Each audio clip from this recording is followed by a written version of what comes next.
Hola, buenas tardes. Mi nombre es Gabriela García y hoy les vengo a exponer la clasificación de los medios de contraste. ¿Qué son los medios de contraste? Los medios de contraste son sustancias químicas que se utilizan en el diagnóstico por imágenes con el fin de diagnosticar, diferenciar y captar anormalidades en el cuerpo humano. Estas nos ayudan a diferenciar lo que no se puede observar desde una toma simple.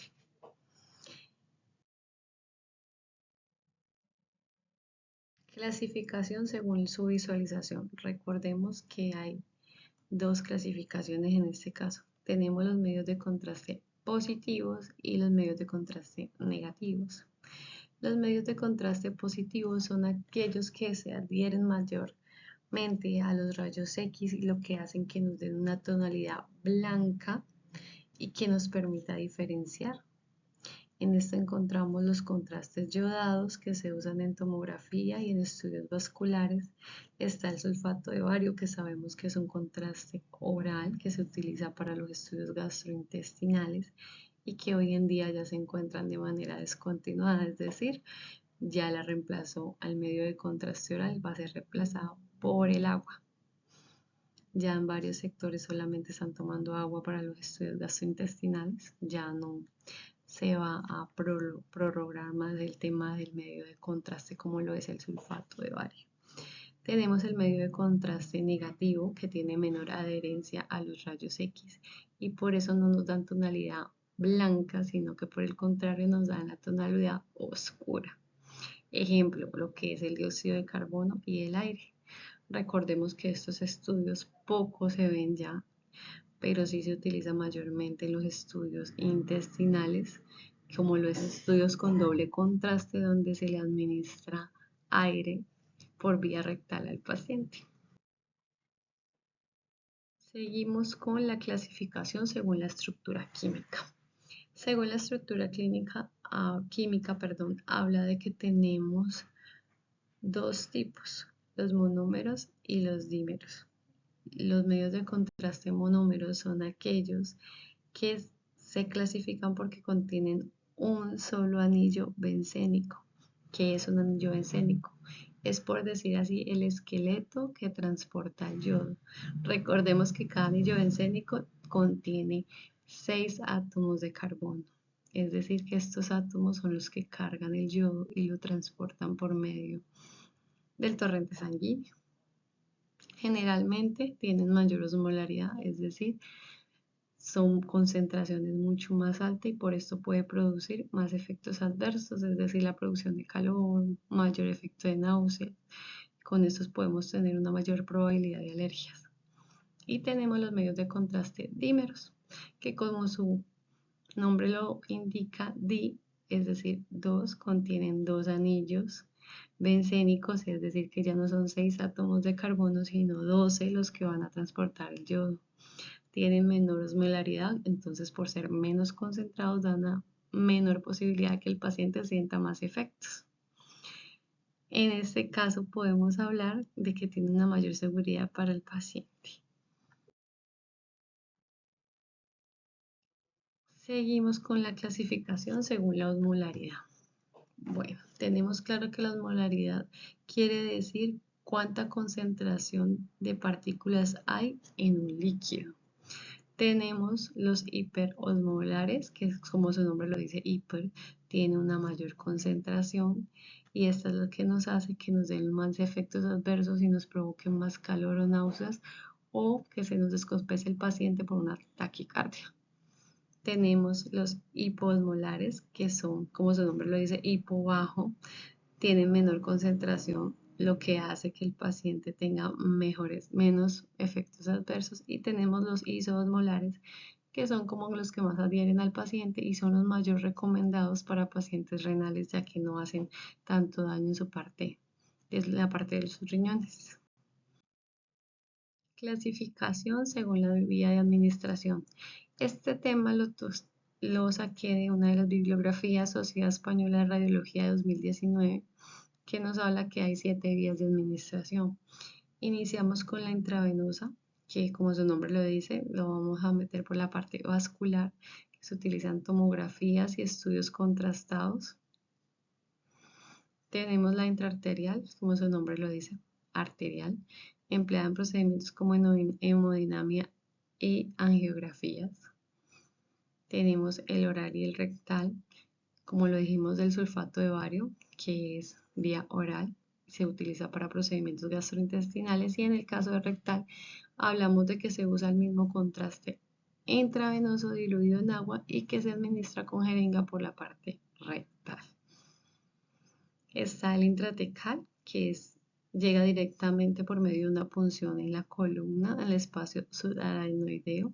Se usa para ver prácticamente todo el estado nervioso. La intraarticular va directamente a la articulación, la vemos en las artroresonancias y en las artrografías. Este líquido va inyectado por medio de fluoroscopio.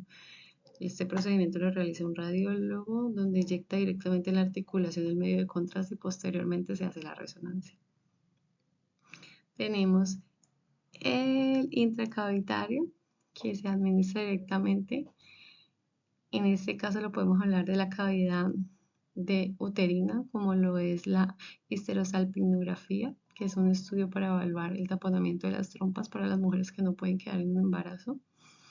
También está el de la vejiga. Y tenemos otro que es el conducto biliar, que lo vemos en la colangioresonancia, que evalúa todo el tema biliar. Bueno, clasificación según la vía de eliminación. Sabemos que la mayoría de los medios de contraste se eliminan por la parte renal.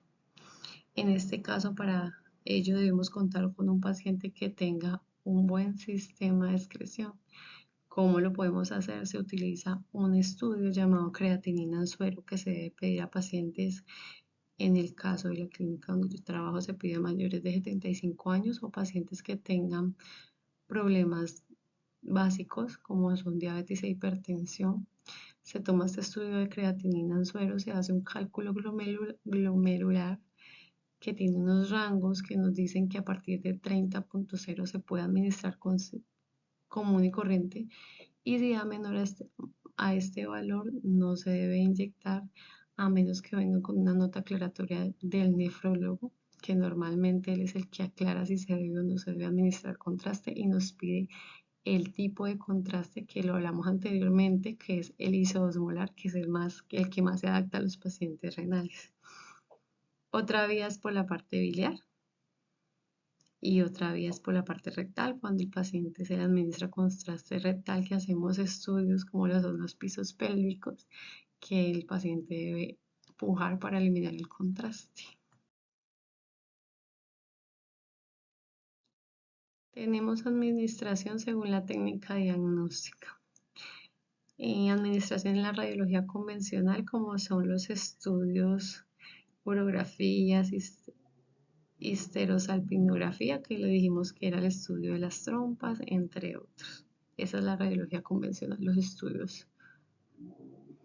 La tomografía computarizada, el uso de contraste yodado intravenoso para evaluar los órganos y vasos. La resonancia magnética nuclear, que también usa contraste endovenoso, también usa contraste rectal. Y tenemos la hemodinamia, que esta sí es directamente a los vasos. Bueno, las indicaciones. ¿En cuándo están indicados los medios de contraste? Cuando hay sospecha de tumores o masas. Recordemos que en una fase simple no se pueden apreciar, se puede apreciar de que hay una densidad en caso de lo que es los tumores, pero si no hay medio de contraste no se puede diferenciar si estamos hablando de un tumor o de alguna otra lesión. No se podría identificar si no hay medio de contraste. En la evaluación de procesos infecciosos, recordemos que si hay colección, difícilmente se puede ver si no hay medio de contraste. Estudios vasculares, bueno, completamente indicado, porque lo que hace el medio de contraste es pintar toda la parte vascular. Evaluación de órganos sólidos, también, como lo es con el contraste oral, que dijimos que era el sulfato de bario, que va a ser reemplazado por el agua. Diagnóstico de malformaciones arteriovenosas, estudios gastrointestinales, que hablamos del sulfato de bario, la evaluación neurológica, que es la resonancia magnética. Recordemos que esto lo utilizan para saber si de pronto una persona tiene un aneurisma o un taponamiento de una arteria. Bueno, entre otros, se utiliza para muchas cosas.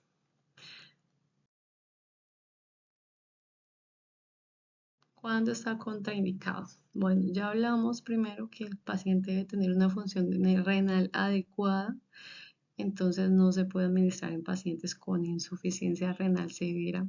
Solamente se colocarían estos pacientes cuando venga una nota aclaratoria del nefrólogo donde nos diga qué tipo de medio de contraste tiene que ser indicado y si requiere o no requiere una protección renal por líquidos endovenosos. Si es alérgico al medio de contraste, en este caso si es alérgico al yodo, pacientes con hipertiroidismo, porque recordemos que se puede disparar la glándula tiroidea. En embarazo los primeros 3 meses solamente se colocaría contraste en caso de que haya un riesgo de que afecte la vida de la madre, que sea algo demasiado grave y que tenga que ser administrado sí o sí para salvar la vida de la madre. Sospecha de perforación intestinal. Bueno, esto es interesante porque recordemos que el contraste, el sulfato de bario, no se puede administrar cuando hay sospecha de perforación porque nos puede producir una peritonitis. Conclusión. Bueno, el uso de medios de contraste debe basarse en una evaluación clínica individual. Aunque son herramientas diagnósticas fundamentales, su administración requiere de valoración previa al estado renal y antecedentes alérgicos. Bueno, recordemos que para hacer un buen estudio debemos primero de evaluar el estado del paciente que sea apto para la administración de ellos, porque podremos desencadenar un mayor problema si no hacemos las cosas correctamente. Muchísimas gracias por su atención.